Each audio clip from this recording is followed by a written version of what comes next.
தேர்தல் ஆணையத்திற்கு பாமக நிறுவனர் ராமதாஸ் கடிதம் எழுதியிருக்கிறார்.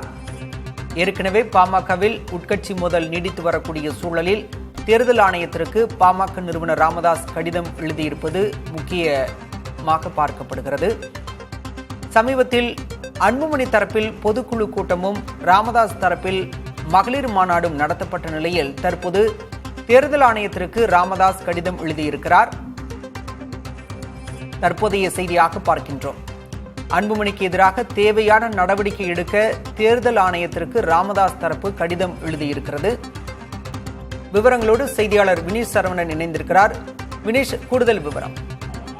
பாமகவின் தலைவராக அன்புமணி ராமதாஸ் அண்மையில் நடந்த பொதுக்குழு கூட்டத்தில் ஒருமனதாக தேர்ந்தெடுக்கப்பட்டு தேர்தல் ஆணையத்திற்கு இன்னும் அந்த தீர்மான நகல்கள் சமர்ப்பிக்கப்படாத நிலையில ராமதாஸ் தரப்பிலிருந்து தேர்தல் ஆணையத்திற்கு ஒரு 3 பக்கத்தில் கடிதம் எழுதப்பட்டிருக்கிறது. அதாவது புதிய தலைவராக பாமக நிறுவனர் ராமதாஸ் அவர்கள் மே 30ஆம் தேதி முதலே பதவியேற்றதால் அந்த தேதியிலிருந்து அன்புமணி அவர்களுக்கு தலைவர் பதவியில் எந்த வகையிலும் பங்கு இல்லை.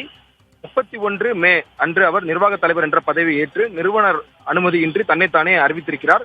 இது சட்ட ரீதியாகவும் கட்சியினுடைய விதிமுறைகளின்படி செல்லாது. அதனால் அவர் நிர்வாக தலைவர் என்று சொல்வதற்கும் எந்த ஆதாரம் இல்லை. அவர் கட்சியினுடைய முக்கிய தலைவர்களை எம்எல்ஏ உட்பட பல்வேறு நிர்வாகிகளை நீக்க ஆரம்பித்திருக்கிறார். நிறுவனர் மற்றும் தலைவரின் கவனத்திற்கு கொண்டு சென்ற பிறகும் நடவடிக்கை எடுக்காமல் தொடர்ந்திருக்கிறார்கள். கட்சி தலைவர்கள் மற்றும் நிர்வாகிகள் தேர்தல் ஆணையம் மற்றும் பிற அதிகாரிகளிடம் இந்த கடிதத்தை நாங்கள் அனுப்பியிருக்கிறோம். இவரது தவறான செயல்களுக்கு எந்த பதிலும் அளிக்காததால் கடந்த ஜூலை மாதம் 25ஆம் தேதி முதல் 100 நாள் நடப்பு பயணத்தை தொடங்கி 24ஆம் தேதி அன்று அனுமதி மறுக்கப்பட்டிருந்ததும் போலீசினுடைய அனுமதியை மீறிதான் தொடர்ந்து நடைபயணத்தை மேற்கொண்டு வருகிறார் என்று இந்த அறிக்கையில சுட்டிக்காட்டப்பட்டிருக்கிறது. இதற்காக அவருக்கு எதிராக கடுமையான நடவடிக்கைகள், அதாவது சஸ்பென்ஷன் மற்றும் டிஸ்மிஸ், இடைநீக்கம் மற்றும் முதலிலே பரிந்துரைக்கப்பட்டதாகவும் இந்த அறிக்கையில சுட்டிக்காட்டப்பட்டிருக்கிறது. தேர்தல் ஆணையம் மற்றும் பிற தொடர்புடையவர்களுக்கு தகவல் தெரிவிக்கப்படுவதாகவும் ராமதாஸ் தன்னுடைய தேர்தல் ஆணையத்தினுடைய கடிதத்தில் குறிப்பிட்டிருக்கிறார். மே 30ஆம் தேதி முதல் தலைவர் அல்லாத போதும் கட்சியினுடைய பேரில் தனிப்பட்ட லாபத்திற்காக செயல்பட்டு கட்சியினுடைய செயலை அன்புமணி முடக்க முயற்சித்து வருகிறார்.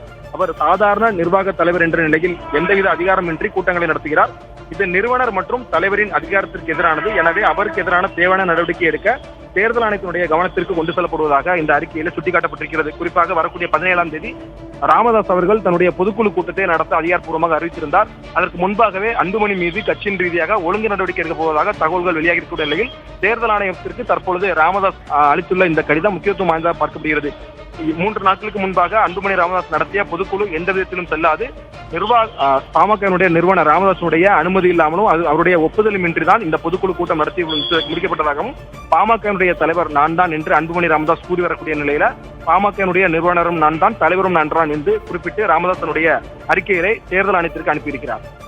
வினீஷ், தொடர்ந்து பாமகவோட நிகழ்வுகளை பார்த்துட்டு வரீங்க. நீங்க கட்சி விதி என்ன சொல்லுது வினீஷ், அது பற்றி கொஞ்சம் விவரமா பதிவு. பாமகவை பொறுத்தவரை ஒட்டுமொத்தமாக 34 விதிகள் இருக்கிறது. கட்சி ஆரம்பிக்கும் போது ராமதாஸ் அவர்கள் இந்த கட்சி விதி உருவாக்கியிருந்தார். பாமகனுடைய விதி 13ஐ பொறுத்தவரையில் பாமக நிறுவனர் ராமதாசனுடைய அழைப்புதலின் பேரில், அவருடைய ஒப்புதலின் பேரில் தான் எந்த விதமான பொதுக்குழு கூட்டம், செயற்குழு கூட்டம், அரசியல் தலைமைக்குழு கூட்டம் உட்பட எந்த விதமான கூட்டங்களை நடத்த முடியும் என்று ஒரு விதி இருக்கிறது. பாமகனுடைய 14வது விதியை பொறுத்தவரை பாமகனுடைய தலைவர், பொதுச் செயலாளர் உட்பட அந்த 2 நிர்வாகிகளும் கலந்து கொள்ளாத எந்தவித கூட்டங்களும் செல்லாது என்று பாமகனுடைய 14வது விதியிலும் இருக்கிறது. 15வது விதியும் அதுதான் குறிப்பிடுகிறது. எனவே 14 மற்றும் 15 விதிகளை குறிப்பிட்டுதான் அன்புமணி ராமதாஸ் தன்னுடைய பொதுக்குழு கூட்டத்தை நடத்தி முடித்திருக்கிறார்.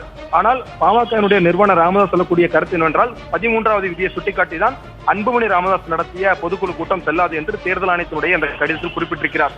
ஆனால் இரு தரப்பினரும் மாறி மாறி 3 விதிகளை சுட்டிக்காட்டிதான் தங்களுடைய நிலைப்பாட்டை தொடர்ந்து எடுத்து வருகிறார்கள். ராமதாஸ் அண்மையில் நடத்தக்கூடிய இந்த பொதுக்குழு கூட்டம் எந்த விதத்திலும் இடையூறு ஏற்படாத வகையில் தான் அன்புமணி ராமதாஸ் எதிராக ஒழுங்கு நடவடிக்கை எடுக்கப் போவதாக தகவல் வெளியாகின்றது. அதன் அடிப்படையில் தான் தேர்தல் ஆணையத்திற்கும் இந்த கடிதத்தை ராமதாஸ் அவர்கள் அனுப்பியிருக்கிறார். தேர்தல் ஆணையத்திற்கு பாமக நிறுவனர் ராமதாஸ் கடிதம் எழுதியிருக்கிறார். அன்புமணி கூட்டிய பொதுக்குழு செல்லாது என அறிவிக்க கோரி இந்த கடிதம் என்பது எழுதப்பட்டிருக்கிறது. அண்மையில் அன்புமணி தலைமையில் பாமக பொதுக்குழு கூட்டம் மாமல்லபுரத்தில் நடைபெற்றது. இந்த நிலையில் அன்புமணிக்கு எதிராக ராமதாஸ் எழுதியுள்ள கடிதம் என்பது பாமகவில் மேலும் உட்கட்சி பூசலை அதிகரித்திருக்கிறது.